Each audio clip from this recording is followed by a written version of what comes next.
Hello, folks. Welcome to Dangerous Ideas. I'm Lee Camp, and welcome to 2024. Will this be the year that we actually create a sustainable planet? Will this be the year that we actually look past our differences and actually realized we share something called humanity and that we should all be at peace and work together to create a sustainable and caring and post-scarcity world? Is this the year? Maybe it is. Maybe this is the year that the greedy MFers, to keep it clean for the children, MFers at the top, stop ruling things.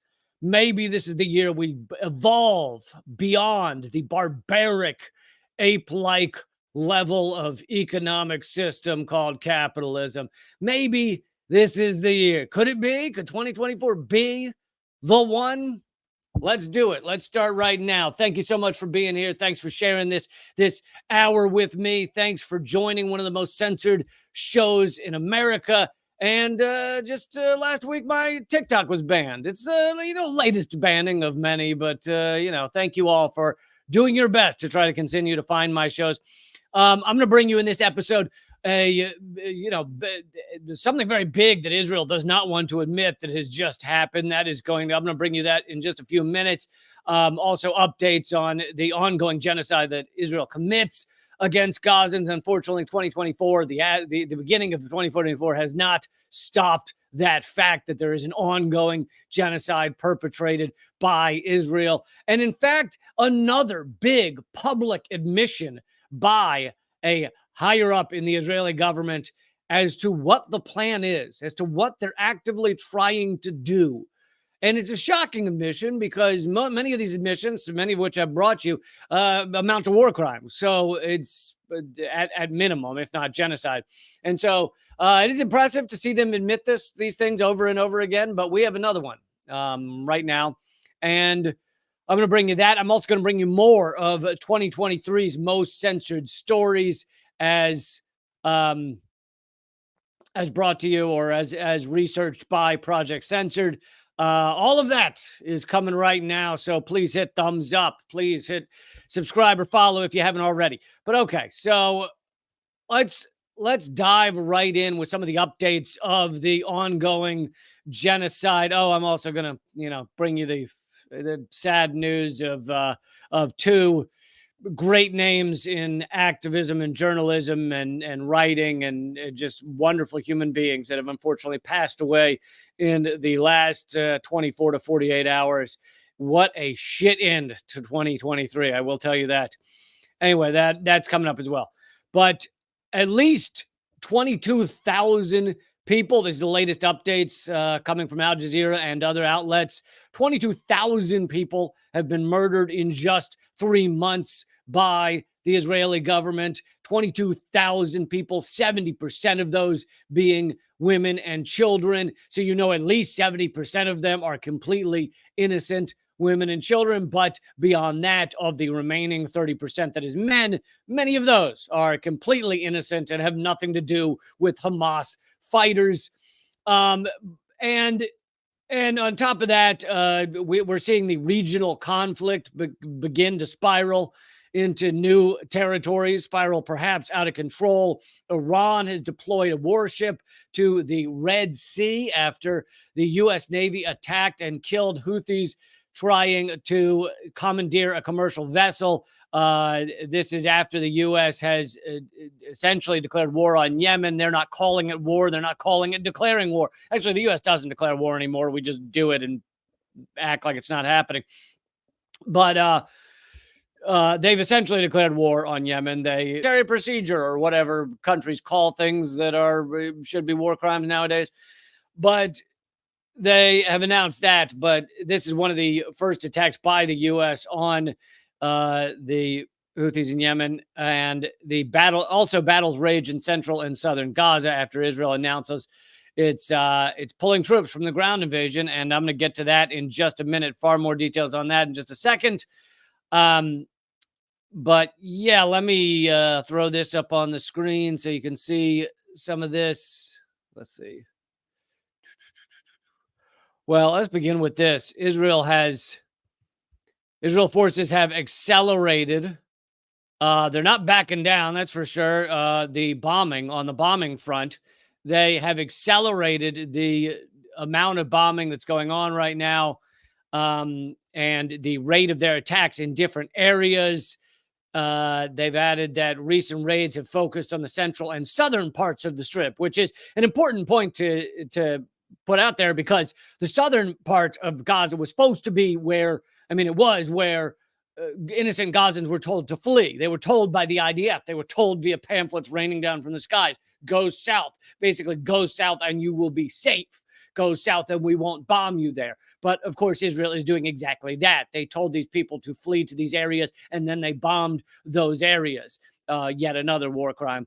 The Israeli military has driven hundreds of thousands of people out of their homes in northern Gaza already, and it continues to squeeze Palestinian civilians into smaller areas as it expands its ground offensive. They are now transferring the military operations to the south, with growing calls for Palestinians to head to the last remaining designated safe zone in Rafah, which is completely overwhelmed with ongoing deterioration of humanitarian conditions there. And there's two reasons they're doing this. One is that they want to continue to pressure Egypt to take these refugees, to take these people who are dying in such insane numbers. And the other is because they want all of them packed together. They want all of the survivors after these tens of thousands of murders. They want all of them packed as tightly together as possible, because it breeds disease. It breeds various types of humanitarian crises, such as not enough water, not enough food. And it's also easier to attack people that are all slammed together in a tiny area. But I think the main reason is to breed disease, which many UN reports and others have said that disease may ultimately kill more across Gaza than bombs will. And that's Israel's goal. So this is all part of the plan. It's not because they want the people to be safe together in the refugee camps or something like that. It's pure insanity and pure ethnic cleansing. But so I also wanted to mention, and I haven't heard this talked about really enough, that there's 22,000 that have been murdered so far, but there's also 57,700 injured Gazans. Almost 58,000 Gazans injured. Now, in a regular country with regular operating health systems, etc., a lot of those injuries would not be life-threatening. You could have amputations that are not life-threatening. You could have people get hit by shrapnel or have broken limbs and things like that and not have it be life-threatening. But in such a tiny area where they're not allowed medical supplies in, and the health systems are collapsing, and the hospitals are bombed, many of these injuries, these 58,000 injured, are life-threatening. And again, that is another goal of Israel, is to make things that would not normally be life-threatening, to make things that would not normally kill people, kill them. And it's all part of the ethnic cleansing. I mean, if they can kill 22,000 outright over 3 months, but then also kill 20,000 or even if it's just 5,000 of the 60,000 that are injured because they have no access to medical care, then great. That's another 5,000 they've ethnically cleansed. And that, again, is pretty evidently their plan. So not enough is talked about the injured. And I think that comes from the fact that we're picturing a modern health system that has not collapsed. I don't mean we're picturing it in Gaza, but we just imagine in our minds, if you break a limb in the United States, or even many types of cancer, if you get many types of cancer in the United States, many of them are not life-threatening. But this is pre-October 7th, the percentage of people that survived breast cancer in Gaza was way, way lower than in most modern nations, because they don't have access to the type of medicines that they need. And so, again, this is a lot of this predates October 7th, the hope that Israel has had that these people would die off in ways that don't even require bombs. They can save their bombs and then they can just kill them in other ways.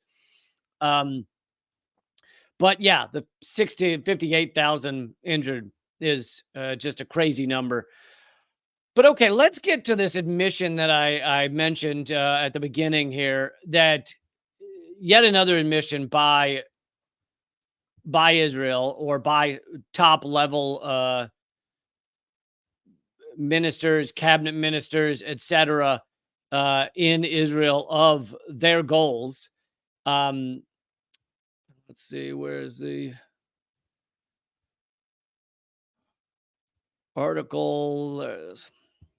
So this is actually from the Jerusalem Post, which is a pro-Israel outlet, but they're talking about what this cabinet minister said, or finance minister, Israel finance minister Bezalel Smotrich. Now he said several things to Army Radio on Sunday. But basically, almost everything he says endorses ethnic cleansing in one way or another. He says if in Gaza there were only 100,000 or 200,000 Arabs and not 2 million, the entire conversation would be different. Basically, if we can just, if almost 2 million people can just disappear in smoke, whether they flee or are murdered, then it's not that big a deal. We can handle it. We can easily imprison 200,000. It's so much easier to handle than imprisoning 2.2 million. So, that's just one of his quotes. Some of his other quotes that he said during this interview is, the right solution in the Gaza Strip is to encourage the migration of Gaza residents to countries that agree to receive them. Now, if you are kind of indoctrinated correctly, you may not view that as that edgy of a statement, right? Encouraging migration, it sounds fine. But when you lay it next to endless bombing inside a open-air prison, encouraging migration while you're bombing people, while you're bombing innocent civilians, while you're bombing 70% women and children, while you're killing almost 50% children with every bomb blast, to lay those two on top of each other, it's absolutely ethnic cleansing. It's saying our goal is to get you, to lightly encourage you via murdering all your friends and family, to move along, to leave this open-air prison we've created and go to countries that aren't even necessarily accepting you, both because they don't necessarily believe they have the capability to take in 2 million people, but also because they believe, and there's an easy argument to make that this is true, that they would be facilitating genocide if they agreed to, and ethnic cleansing, if they agreed to take in all the refugees, because it says to Israel, yeah, just bomb a bunch of people and then we'll allow them to flee to the deserts of Egypt. Anyway, but so as you're bombing someone and you say, we're encouraging you to migrate, I mean, it'd be like, walking into someone's house, start shooting their family and saying, I'm encouraging you to move out of your house. Would you go, well, that guy gave a light encouragement that they move? He just made a recommendation. Sure, he killed 2 out of 7 of their family, but he made a recommendation that they leave the house. That's not a recommendation. That's just a threat while you murder their friends and family. And each of these statements, when you lay them next to what's going on, is an admission of a plan of ethnic cleansing. And again, this is not the first one. This is not the only one. If this were the only one, you could say maybe this guy, the finance minister, is a little unhinged, didn't know what he was saying, doesn't know what he's talking about. But this is one of many admissions that the Israeli government has had publicly, including Netanyahu getting in front of the UN, holding up a map. This is days before October 7th, holding up a map with Gaza and with the West Bank erased from the map of the Middle East. So also, Smotrich said, we will permanently control the Gaza Strip. So again, admission of ethnic cleansing, to ensure security and establish an Israeli settlement there. Again, admission of ethnic cleansing. We will permanently control, move out the current residents, and settle the area for our own people. That is the definition of ethnic cleansing. Now, it might not be the definition of genocide, but their other actions are genocide. So here he is, the finance minister of Israel, along with many others, admitting to a plan of ethnic cleansing. Now, many have said that have tried to defend Israel and say, no, the one thing that makes this not genocide, the one thing, if you go down the list of the genocide definition, and I have on this show, if you go down the list, every box will be checked off. And all you got to do is one of those checked off, and it's genocide. But all 7 of them, or whatever it is, 7 or 8 or something, Israel checks off all of them. But the one thing people try and argue as to why this is not genocide, they go, you have to prove intent. It's not enough to just obliterate an entire people's, killing the, tens of thousands. You have to prove intent. Well, luckily, many Israeli ministers, including Netanyahu, and many in the Israeli government, have proven their intent. We have them publicly saying things that endorse ethnic cleansing. And Smotrich is just the latest of the list of those in the Israeli government and the IDF endorsing and saying the goal is ethnic cleansing. The goal is a form of genocide. Absolutely horrific. Absolutely. There's no way you can stand for this. There's no way you can endorse this. There's no way that any of us and any of our countries should be standing by and saying this is fine. And this has been going on for 3 months now. It's absolutely despicable. But luckily, you do have people like Gal Gadot, who, Wonder Woman, who, here's a clip of her. You can't really hear it, but it's subtitled. But of her talking about how tough it is to endorse genocide as she's doing right now. It's just emotionally exhausting to endorse genocide. She's doing this filmed interview, and the interviewer asks her, How are you feeling now? How are you feeling these days? Can't hear anything.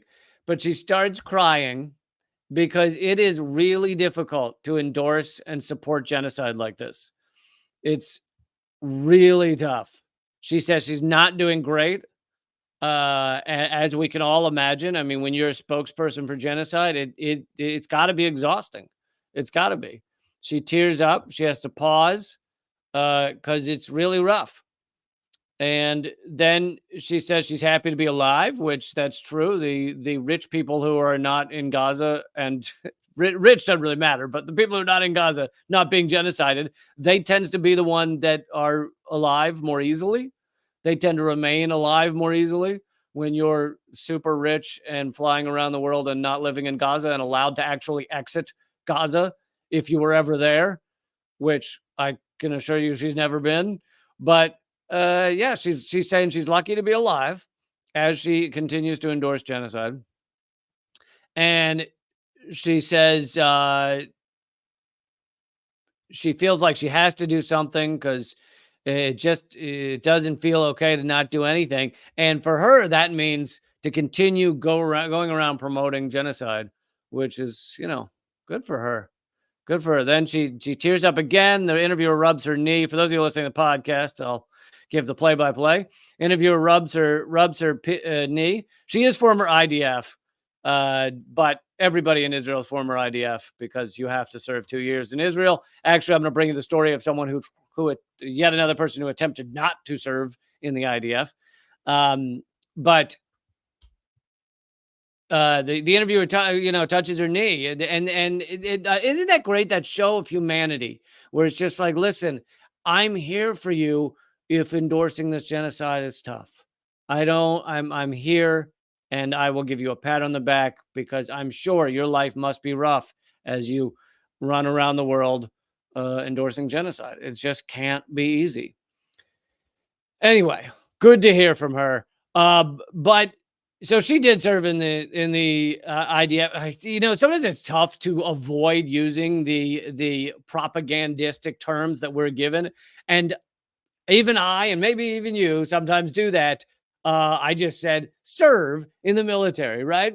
They gave us that term, and it's the U.S. military as well, meaning that anyone who gets involved in these mass machines of organized murder is serving their country. It's a service to be a part of mass murder. So thank you for your service to that. Really is beautiful. But and it is tough to get around a lot of these terms. But anyway, she was in the IDF, as every Israeli has to serve. God damn it.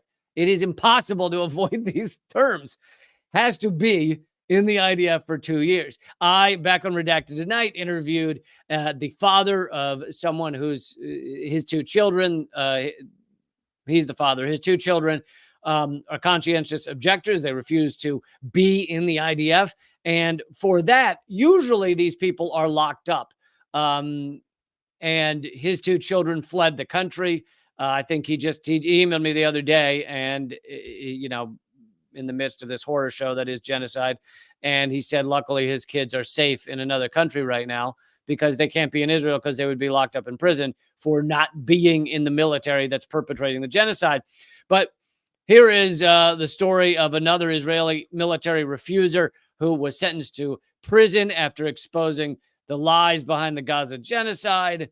But it's not about exposing the lies. They lock up anybody who refuses to go into the IDF because they don't want it to set an example. Anyway, here's his 14 seconds. It's in Hebrew, but it's subtitled.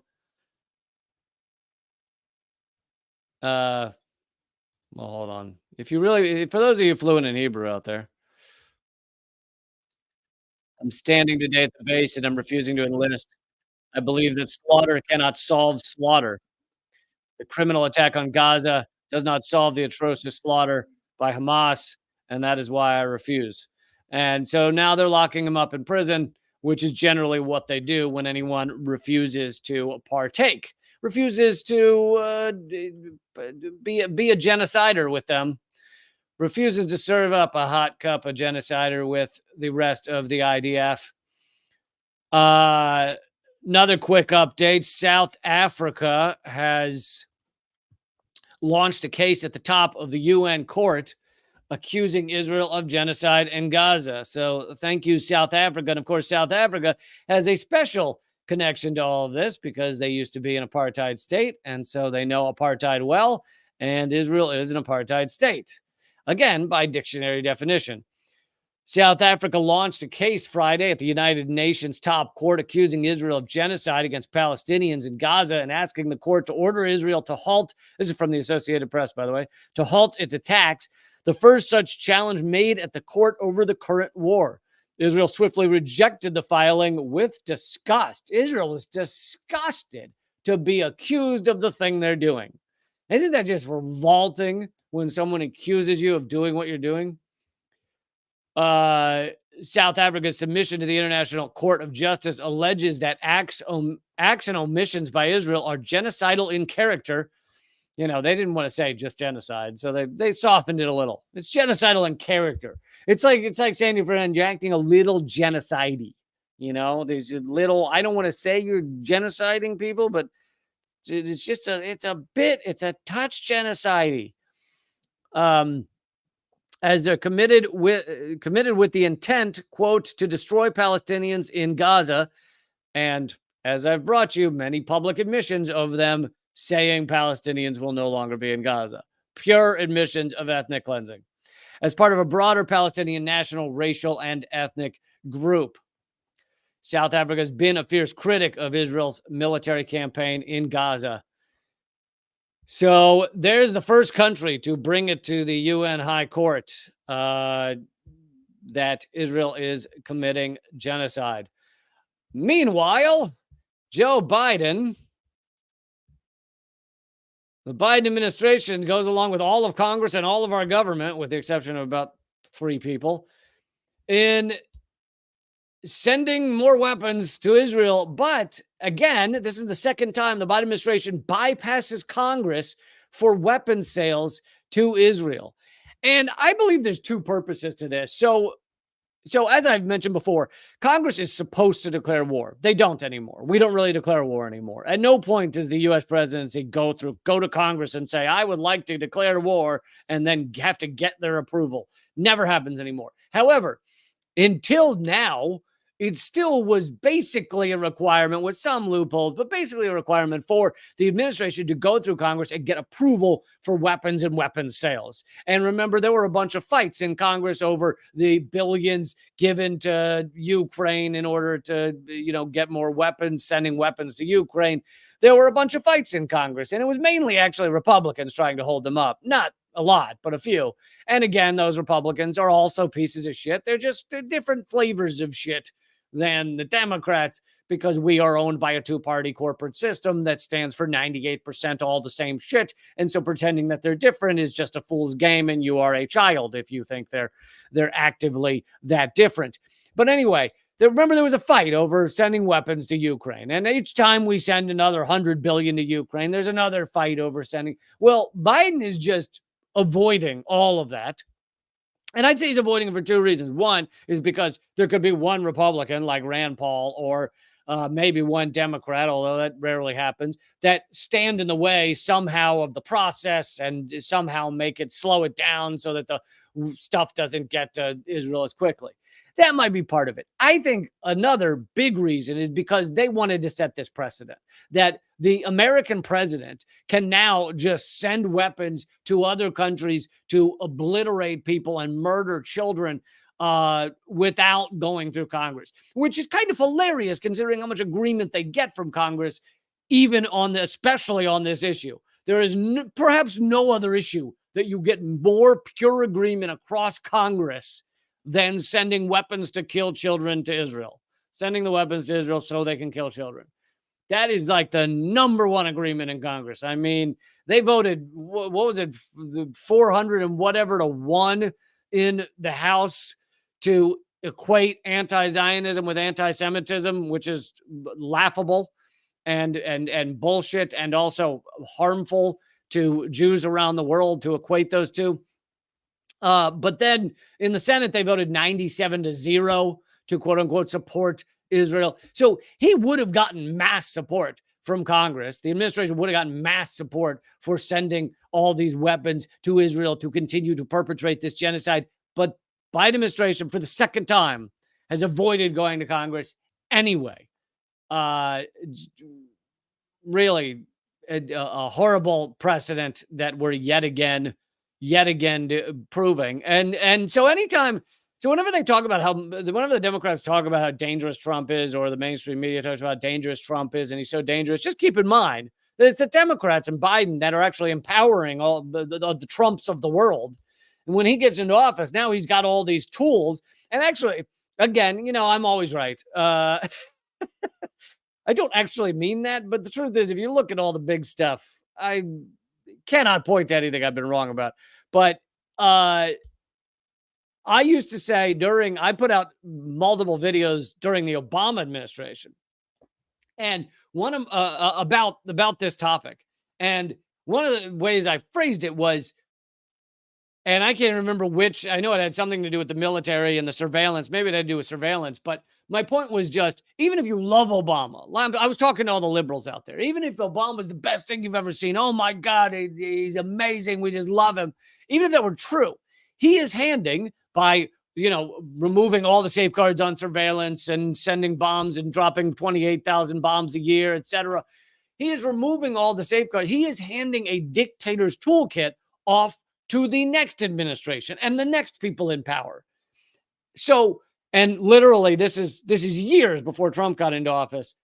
I said in that video, back in whatever it was, 2012 or something, I said, imagine if the next president is, and I gave a list of like 3 or 4 horrific people. And one of the ones I said was Donald Trump. And I said it as a joke. It was meant to be a punchline because Trump had barely ever even floated the idea of running for president. So it was a joke back then. It was like, what if Trump gets in the office and he has a dictator's toolkit at his fingertips because Obama has taken off all these safeguards? And sure enough, that's exactly what happened. But as I've made the point many times, You shouldn't have loved Obama because it was all the same shit. Uh okay. Oh, all right. That's right. I want to bring you this. Before I bring you Oh God, this. Well, let me bring you this update. Which I mentioned this earlier about how the entire health system is breaking down, and intentionally, Israel is intentionally breaking it down. Quds News Network is reporting that Al Sadaka Cancer Hospital spokesperson in Gaza says 10,000 cancer patients are now completely without medication after the hospital went out of service. So 10,000 patients who need these medications to survive are now without their medications. Again, that is the goal of Israel. They are trying to kill as many people as possible by not just by bombs, but by every manner outside of bombs as well. Cutting off the food, cutting off the water, cutting off the medications. And so there are now 10,000 patients at this one hospital without medication for their cancer. And of course, much of that cancer was caused in the first place by Israel's efforts to only give dirty water to Gaza, to give dirty food to Gaza. So much of that cancer was caused by Israel to begin with, long before October 7th. So anyone who thinks this began in October 7th, you really haven't done your homework. But more on. Okay, so before I bring you. Oh, man.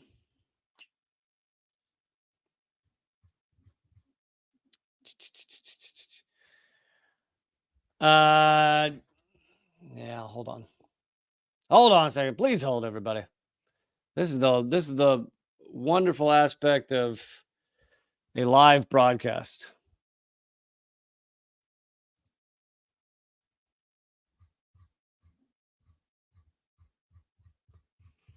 Anyway, Israel has announced. I can't find the article. I want to show you the article, but Israel has announced that they're pulling out a lot of their ground troops from a certain area in South Gaza because they have made no progress, which is a huge admission. It shows the failures of the IDF ground offensive. Now, I always want to preface this with saying Israel's enough bombs to just continue to level Gaza. So it's not like I think Hamas is going to win and they're going to defeat the IDF. But it speaks to the fact that the IDF's ground forces are not actually achieving what they claim that they initially said they were going to do. Let's see. So here's one article. It's not the one I wanted to bring you, but this is from NPR. Israel pulls thousands of troops from Gaza as combat focuses on one city, Khan Yunis. Thousands of Israeli soldiers are being shifted out of the Gaza Strip, the military said Monday, in the first significant drawdown of troops since the war began, as forces continued to bear down on the main city in the southern half of the enclave. Now, Israel is trying to claim that it's for other reasons. Oh, they're just shifting the forces around, blah, blah, blah. But it's because they didn't win. It's because they couldn't make any progress. Satellite imagery was studied by Al Jazeera, and it showed that their forces, after something like 4 days of trying to advance on this area, just were basically being defeated or couldn't advance. And so this is not admission, but it's a huge, I don't know, note of how the Israeli forces are succeeding or not succeeding. And Israel really doesn't want people to know these failures, but this is kind of crazy for a militant group that has technically had all of their incoming support, all of their firearms and everything else cut off for years, but they've been able to amass this kind of resistance against the IDF. Of course, this will not stop Israel from just obliterating civilians left and right. So it's not like, to me, this is not like, oh, yay, look, wonderful. And for people that are, tweeting like, oh, we Hamas are winning, or like it, and there aren't that many of those people out there. There's a few, but it's all disgusting. It's all grisly, but I want to bring you the truth. And the truth is the IDF on the ground is faltering heavily. They've lost way more people than they want to admit. The troop movement could signal that the fighting is being scaled back in some areas of Gaza, particularly in the northern half where the military has said, but the latest pullback was not in the northern part, though. Israel has been under pressure from, oh, please, NPR, you're full of shit. They pressure from the United States. Yeah, they're under pressure from the United States, even as the United States sends them more bombs. I'm sure that pressure is really tough on Israel. Fierce fighting continued in other areas of Gaza, especially the southern city of Khan Yunis and central areas of the territory. Israel has pledged to charge ahead until its war aims have been achieved. 5 brigades or several thousand troops were being taken out of Gaza in the coming weeks for training and rest. And again, this shows how much the IDF's ground troops are failing, which is, it tells you a lot about the IDF, that they seem to only have supremacy in the sky. And that also means a lot in terms of Hezbollah. Israel is a front on multi sides now because they've chosen to commit this genocide. And so it's, yeah, I don't know what else to say about it except that. But it is a big advancement in terms of the understanding of exactly how the IDF is working. So I said I'd bring you more about the food situation in Gaza, and also I'm going to bring you one of the, it would be funny if it weren't so dark, moments of the New York Times and their just insane propaganda, but it's like they don't even know how hilariously disgusting they appear. Anyway, this is the New York Times saying half of Gazans are at risk of starving. The UN is warning more than 90% of Palestinians in the territory say they have regularly gone without food for a whole day, according to the UN. So 90% of Gazans are unable to actually eat a full amount of meals. I know a lot of you might not find that shocking, but that is horrific. 90% are often not eating for a whole day. And then half of them are at risk of starving to death. Half of the entire, I don't know how many remain in Gaza after all this killing, but I guess still 2.1, 2.2 million. And half of them are at a risk of starving to death. And yet again, what purpose does that serve? Well, some of them may starve to death, but I think more important than that, it lowers the defenses for fighting a disease. So yet again, Israel can have disease do a lot of the job that they can't do with bombs. This brings an individual whose 4 children have been hungry for weeks. Yeah, I mean, it is, and this is the New York Times. So I can't imagine anyone reading the New York Times, even though they do so much propaganda for Israel, and they've been doing propaganda for Israel for years and years and years. I can't imagine anyone reading about a man and his children and how his children are starving to death and reading that and going, sounds good to me. Sounds fine. Let's keep that going. But all right. So that article was on the front page, and look at what was next to it. This is me tweeting out an image of it. I may be too small for you to read, but anyway, I tweeted, the ongoing genocide by Israel is creating some truly dystopian and surreal corporate media coverage, such as the cover of today's New York Times, featuring a report that half of Gazans are at risk of starving to death. And they feature that report alongside the best cooking recipes for New Year's. There it is. The best, considering of taking up cooking for New Year's, here's your best recipes. I mean, how dystopian do we have to get?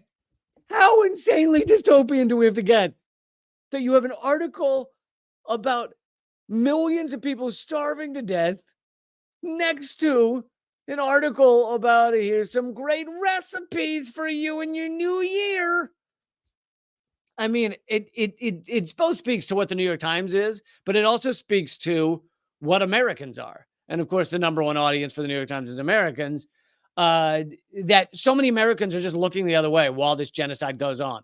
So many of us are just lost in the vapid spectacle of consumerism and reality TV. And when I say reality TV, I don't just mean the reality TV shows. I mean our cable news channels. It's all reality TV. It's all people playing a role, acting like who gets into Congress even freaking matters anymore is kind of laughable in this situation. When was the last time that Congress did something for the people of America that did not align with corporate interests? Never, zero, ever. Doesn't happen. So to sit there and have a back and forth about who's in Congress, who's gonna get into Congress, it's all ridiculous. And yet we're just lost in that world. We're lost in that VR. We're lost in that fake fucking nothingness. We're staring at nothingness while the reality is people are dying around the world. And the New York Times knows that that's their audience. So they're going to give them, here's how to cook your cookie, cook it stuff while these people die. Don't forget to cook your things. I mean, just Jesus. All right. All of that is to say there's a protest coming up. Another one. I was at the last one with roughly 300,000 people in Washington, D.C. This is from Answer Coalition, as well as many others, American Muslim Task Force for Palestine, a bunch of other organizations all getting together to have another very large march on Washington, on this one on the National Mall, January 13th. It begins at 1 p.m. Again, I was at the last one, and the number of people there was truly unbelievable. The pro-genocide, pro-Israel rally that went on, which, again, I don't want to actually say everyone at the pro-Israel rally was a monster. Hell, some of them were my extended family. It's that it's a combination of the people there are, one, those who do understand what's going on and support genocide. Two, people who actually paid to be there, which I've brought you the advertisements offering $250 per student to go to the rally. And then three, and this is probably the biggest segment of those, I think people estimate it was 100,000. So smaller than the Palestine rally, but still large. Three on that list, which may have been the biggest portion of people, is just people who don't get it.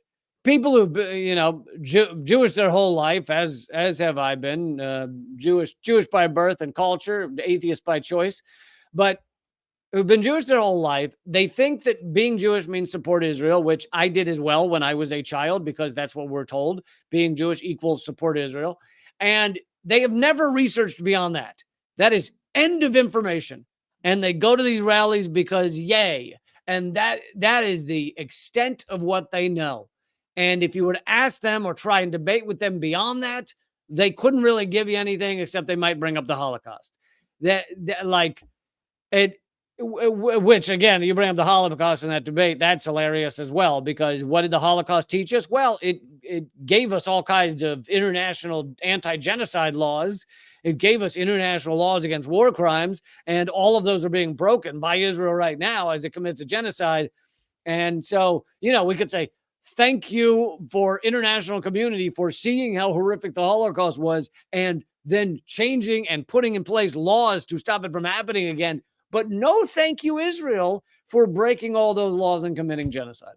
You see how that works? Anyway, you can find more information on this March, January 13th, on the Answer Coalition website, as well as marchforgaza.org.